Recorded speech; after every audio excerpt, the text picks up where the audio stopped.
So grabe gyud ko mag-all day. Mukhaon gyud daghang dried mango. No fat, no fried, sugar free. Oh, tanawan ni akong dried mango day.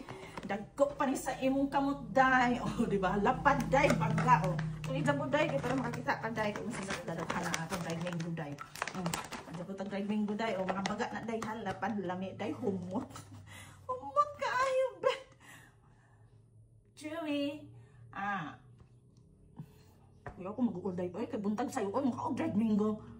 Pangpatanggal stress nila yung lang pagpalit na sadno kung gusto mo mag-stress eating o dried mango ang diraha ayaw dito sa mga carbs kaya magdakop dito kag samot dahil sa kanya ang dried mango ganit kaano chewy pa humot mura yung bagong pitas nga prutas dagko pa tamis sa pa may magpangita dan ang palit na kag dried mango ay